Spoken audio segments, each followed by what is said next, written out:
सुप्रभात बच्चों। आज हम कक्षा छठवीं विषय हिंदी में वसंत भाग 1 में पाठ 4 चांद से थोड़ी सी गप्पे पढ़ेंगे। इस कविता में कवि ने बच्ची की मन की कल्पनाओं को बताया है कि किस प्रकार बच्ची एक चांद के घटने बढ़ने को देखकर कल्पनाएं करती है और क्या कहती है। ठीक है, तो इस पाठ को पढ़ने से पहले हम कवि के बारे में थोड़ा सा परिचय जानेंगे। चलिए पढ़ते हैं। फिर इस कविता की विधा इस पाठ की विधा कविता है और इसके कवि श्री शमशेर बहादुर सिंह जी हैं। शमशेर बहादुर सिंह जी का जन्म 13 जनवरी 1911 को आधुनिक हिंदी कविता में हुई थी। वे आधुनिक हिंदी कविता की प्रगतिशील त्रयी के एक स्तंभ हैं। हिंदी कविता में अनूठे मांसल इंद्रिय बिंबों के रचयिता शमशेर का जीवन आजीवन प्रगतिवादी विचारधारा से जुड़े रहे। उन्हीं में मतलब बीता है। वो हमेशा आगे बढ़ने की ओर सोचते थे और उसी में उनका जीवन बीता है। वे शुरुआत में तारक स्तपक और चूका भी हूँ मैं जैसे कविताएं लिखी और वे साहित्य अकादमी के सम्मान पाने वाले शमशेर ने कविता के अलावा डायरी लिखी और उन्हें हिंदी और उर्दू शब्दकोश का संपादन भी किया। ठीक है, उन्हें बहुत अच्छा लगता था कि हिंदी और उर्दू शब्दों को जब इकट्ठा करके रखते थे। युवा काल से ही शमशेर वामपंथी विचारधारा और प्रगतिशील साहित्य के प्रभावी थे। इनका जीवन मध्यम वर्गीय व्यक्तित्व का था। मतलब ये मध्यम वर्गीय परिवार से जुड़े हुए थे और वैसे ही व्यक्तित्व के थे। इनकी मृत्यु 12 मई 1993 को अहमदाबाद में हुई थी। ठीक है, ये तो उनके छोटा सा परिचय है कि कवि कौन है, उनका जन्म कहाँ हुआ था और कैसे थे। ठीक है, अब चलिए हम पाठ को पढ़ते हैं। गोल हैं खूब मगर आप तिरछे नजर आते हैं जरा, आप पहने हुए कुल आकाश तारों जड़ा, सिर्फ मुंह खोले हैं अपना गोरा चिट्टा गोल मटोल, आपकी पोशाक को फैलाए हुए हैं चारों सिमत। सिमत मतलब होता है चारों दिशाओं में, पोशाक मतलब कपड़े पहनने वाले और कुल मतलब होता है पूरा। तो यहाँ पर कवि बच्ची के माध्यम से कहना चाह रहे हैं कि बच्ची जब चांद को देखती है तो कहती है कि गोल हैं खूब मगर आप गोल हैं खूब है मगर कैसे खूब है कि हमको क्या समझा है आपने। आप तिरछे नजर आते हैं जरा, आप हमको थोड़े से तिरछे नजर आते हो। हम आपसे जैसे ही आपको देखने के लिए सीधे खड़े होते हैं तो आप तिरछे हो जाते हो, खूब हो, एक जगह नहीं खड़े रहते।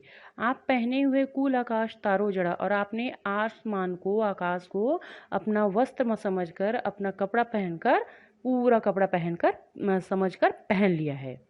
और कैसा पहना है तो तारों जड़ा मतलब वो जो तारे हैं उसको अपने मोतियों का समान उस आसमान में फैला लिया है, जड़ा लिया मतलब लगा लिया है और आपने आसमान को वैसी कपड़े के जैसे पहन लिया है और सिर्फ अपना मुंह खोले हुए हो। कैसा मुंह खोला है तो गोरा चिट्टा गोल मटोल और अपनी पोशाक को चारों दिशाओं में सब तरफ फैलाकर रखे हुए हो। आप कुछ तिरछे नजर आते हैं जाने कैसे, खूब हैं गोकी वाह जीवा, आप हमको बुद्धू ही नीरा समझा है। नज़र मतलब दिखाई देना, गोकी मतलब क्योंकि यानी कि जैसे कि एग्जाम्पल देते हैं ना वैसी। नीरा मतलब एकदम, हम समझते ही नहीं जैसे कि आपको बीमारी है। अब यहाँ पर बच्ची कह रही है चांद को कि आप तिरछे नजर आते हो जाने कैसे, मैं बार बार कोशिश करती हूँ आपको सीधे देखने की मगर आप मुझे तिरछे ही नजर आते हो। खूब है गोकी, खूब है वो, आप हमें अच्छे से समझते हैं हम आपको कि आपने हमें क्या समझ रखा है, बुद्धू। नीरा मतलब यहाँ एकदम से हमको बुद्धू बेवकूफ़ समझ रखा है कि हम आपको समझते नहीं हैं। हम आपको समझते हैं, आपको बीमारी है। अब कौन सी बीमारी है ये देखिए। तो बच्ची कहती है आप घटते हैं तो घटते ही चले जाते हैं और बढ़ते हैं तो बस यानी कि बढ़ते ही चले जाते हैं। अब यहाँ पर बच्ची कह रही है कि आपको क्या है, घटने और बढ़ने की बीमारी है। जब आप घटना कम होना शुरू होते तो घटते घटते घटते एकदम से घट जाते हो, दिखाई ही नहीं देते। और जब आप बढ़ना स्टार्ट शुरू होते हो तो बढ़ते बढ़ते एकदम से बड़े हो जाते हो। जब तक पूरे गोल नहीं हो जाते आप रुकते ही नहीं हो, दम ही नहीं लेते, सांस ही नहीं लेते, दम ही नहीं लेते जब तक बिल्कुल ही गोल ना हो जाए। कहे ना कि दम ही नहीं लेते, सांस ही नहीं लेते जब तक आप पूरे गोल नहीं हो जाते, बिल्कुल गोल। यह मर्ज आपका अच्छा ही नहीं होने में आता है। अब बच्ची क्या करी, आपकी यह बीमारी कभी भी ठीक होने को नहीं आती है। अब देखिए कवि ने यहाँ पर एक 10-11 साल की बच्चे की मन की कल्पना को कविता के माध्यम से, एक छोटी सी कविता के माध्यम से हमारे सामने प्रस्तुत किया है कि बच्ची चांद को देखकर क्या कहती है कि चांद खूब है आप, हम आपको अच्छे समझते हो। जैसे मम्मी पापा सब बोलते बहुत खूब हो मम्मी, आप हमको घुमाने नहीं ले गए, मतलब क्या कहते हैं कि आप हमको बेवकूफ़ समझ रहे हो। तो बच्ची वही कह रही कि आप हमको बेवकूफ़ समझ रहे हो, हम आपको जानते हैं।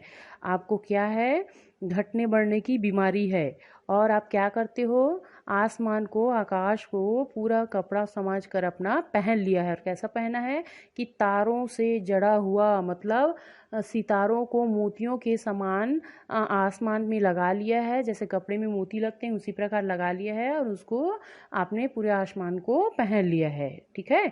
और आपको घटने और बढ़ने की बीमारी है जो कभी भी ठीक नहीं होगी। आप घटते हो तो घटते ही चले जाते हो, और बढ़ते हो तो बढ़ते ही चले जाते हो।